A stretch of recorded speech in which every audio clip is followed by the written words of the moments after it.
हमें ऐसे महसूस हो रहा कि इतनी जल्दी हियरिंग बाकी सुप्रीम कोर्ट में इतने सारे इससे भी इम्पोर्टेंट केसेस पड़े हैं उसकी जल्दी नहीं हो रही, उसकी तरफ कोई ध्यान नहीं हो रहा। समलैंगिक शादी सेम जेंडर में जब शादी होगी ये हमारे आने वाली पीढ़ी पे भी घात करेगा, उनकी मानसिकता पे भी प्रभाव पड़ रहा है।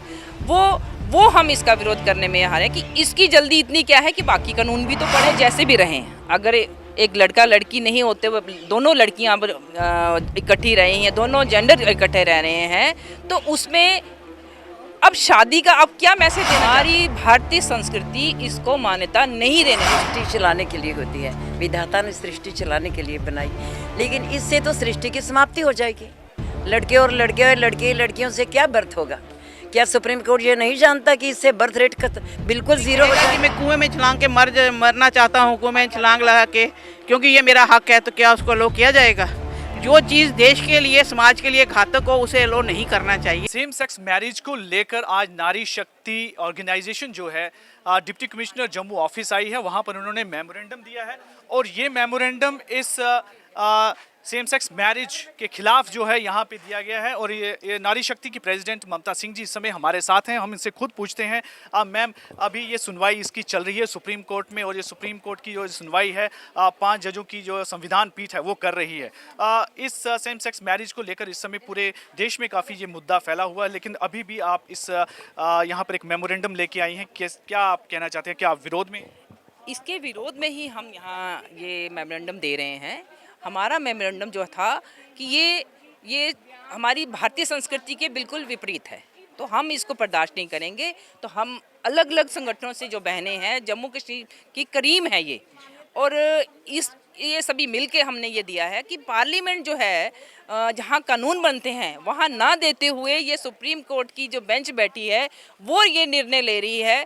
इसका हम विरोध कर रहे हैं कि ये जो था ये केंद्र सरकार में जाता, पार्लियामेंट में जहाँ कानून बनते हैं वहाँ भेजते, वहाँ ना भेजते हुए ये सुप्रीम कोर्ट में ये केस चल रहा है। उसके और हेयरिंग भी बहुत जल्दी चल रही हैं कि इसका कुछ ना कुछ वो निर्णय जल्दी देना चाहते हैं, तो इसका हम विरोध करते हैं। उन्होंने ये कहा कि हर स्टेट से उनका व्यू आए, हर यूटी से उनका विरोध आए, तो उनका पक्ष आए। तो आज हमारा ये विरोधी पक्ष जो है उसमें हम दे रहे हैं कि हम इसका विरोध कर रहे हैं। सुप्रीम कोर्ट ने भी यही कहा हुआ है कि हर एक स्टेट को कहा आप अपना अपना इस पर सुझाव दीजिए कि वो इस तरह से क्या कहना चाहते हैं, वो भी उसको कंसीडर करेंगे। जी, यही तभी, क्योंकि आज हमारा 26 को ये जाएगा, तो हमने दे दिया 27 और 28, ये 2 दिन में हमारा बाकी जिलों में भी ये इसका विरोध जाने वाला है।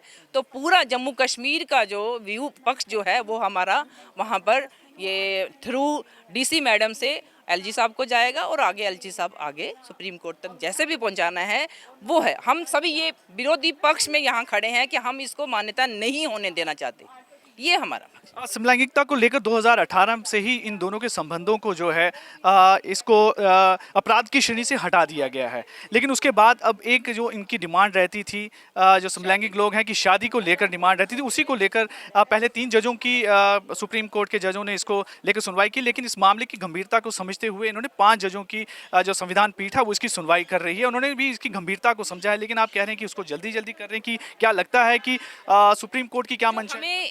हमें ऐसे महसूस हो रहा कि इतनी जल्दी हियरिंग बाकी सुप्रीम कोर्ट में इतने सारे इससे भी इम्पोर्टेंट केसेस पड़े हैं उसकी जल्दी नहीं हो रही, उसकी तरफ कोई ध्यान नहीं हो रहा। समलैंगिक शादी सेम जेंडर में जब शादी होगी ये हमारे आने वाली पीढ़ी पे भी घात करेगा, उनकी मानसिकता पे भी प्रभाव पड़ रहा है। वो हम इसका विरोध करने में यहाँ है कि इसकी जल्दी इतनी क्या है कि बाकी कानून भी तो पड़े हैं। लेकिन जैसे CRPC 377 को उन्होंने डीक्रिमिनलाइज कर दिया था 2018 में, लेकिन जब उसको डीक्रिमिनलाइज कर दिया इट मीन्स उन्होंने इसकी तरह से एक तरह से उसको लीगलाइज किया है। तो जब संबंधों को लीगलाइज कर दिया गया है तो आगे शादी वाले मामले को लेकर आप कैसे समझ रहे हैं कि ये कैसे इम्पैक्ट करेगा? वो जैसे भी रहें, अगर एक लड़का लड़की नहीं होते वो दोनों लड़कियां इकट्ठी रही हैं, दोनों जेंडर इकट्ठे रह रहे हैं, तो उसमें अब शादी का अब क्या मैसेज देना चाहते हैं? अगर वो कोई बच्चा अडॉप्ट करते हैं उसको माँ को माँ कहेगा, जब बाप को बाप, दोनों का जो डिफरेंट है वो हमारी सोसाइटी में उसका बहुत ही बुरा इफेक्ट पड़ेगा। हम उसका विरोध कर रहे हैं। लेकिन सबसे बड़ी बात यह है कि देखिए सृष्टि चलाने के लिए होती है, विधाता ने सृष्टि चलाने के लिए बनाई, लेकिन इससे तो सृष्टि की समाप्ति हो जाएगी। लड़के और लड़के लड़कियों से क्या बर्थ होगा? क्या सुप्रीम कोर्ट ये नहीं जानता कि इससे बर्थ रेट बिल्कुल जीरो हो जाएगा? क्या वो सबको तबाह करना चाहते हैं? क्या वो सृष्टि को तबाह करने वाले हुए हैं? आर्ग्यूमेंट पे ये भी कहा गया है कि कई देशों में जो है ये लीगल है सेम सेक्स मैरिज, उसी को एक आधार बनाकर कहा जा रहा है कि समय के अनुसार इस तरह के जो बदलाव अगर हो रहे हैं, इसलिए उसकी उन्होंने आर्ग्यूमेंट रखी हुई कि सेम। समझ गई हूँ, हमारी भारतीय संस्कृति इसको मान्यता नहीं देने वाली।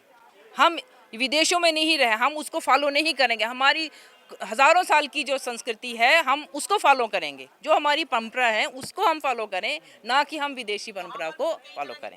प्रॉब्लम है। जी जी जी, लेकिन मैम इस तरह की चीज़ों को लेकर वो भी एक अपने राइट्स को जो है क्लेम करते हैं कि they are also human being and citizen of this country, तो उनको भी जो है यहाँ पर हक मिले हुए हैं, तो उसे हक के तरीके से शायद वो इस आर्ग्यूमेंट को रखते हैं। अब कोई कहेगा कि मैं कुएं में छलांग के मरना चाहता हूँ, कुएं में छलांग लगा के, क्योंकि ये मेरा हक है, तो क्या उसको लो किया जाएगा? जो चीज़ देश के लिए, समाज के लिए घातक हो उसे लो नहीं करना चाहिए। ये हमारा पक्ष है और इसके लिए हम काफ़ी इसके सपोर्ट में है कि हमें इस कानून को नहीं बनना चाहिए। इससे परिवार खत्म हो जाएंगे, समाज में क्या कुरीतियाँ ही कुरीतियाँ होंगी, हर घरों में यही शुरू हो जाएगा। अगर किसी घर में लड़की रहती है, वहाँ कोई लड़का रहता है, लड़का लेके आ जाएगा, लड़की लड़े, वो क्या समाज है? हमारे यहाँ ये नहीं चलेगा। हिंदुस्तान है, भारतवर्ष है हमारा, ऐसी नहीं, ये कुरीतियाँ हमारे भारतवर्ष की नहीं है। धन्यवाद। तो जैसे अभी आपने सुना कि काफ़ी अपने आर्गुमेंट्स जो हैं इन्होंने यहाँ पर रखे हैं कि भारतीय संस्कृति जो है बिल्कुल भी इस चीज़ को जो है इजाज़त नहीं देती है कि एक ही जो लिंग के लोग हैं वो इकट्ठे रह सकें, लड़का लड़की या लड़की लड़की दोनों हो, इसलिए ये इसके बिल्कुल विरोध में है। और इसी को लेकर ये मेमोरेंडम जो है आज इन्होंने डिप्टी कमिश्नर जम्मू अवनी लवासा को सौंपा है। अब देखते हैं कि इसमें किस तरह से आने वाले समय में जो सुप्रीम कोर्ट सुनवाई कर रही है उसमें क्या निकल कर आता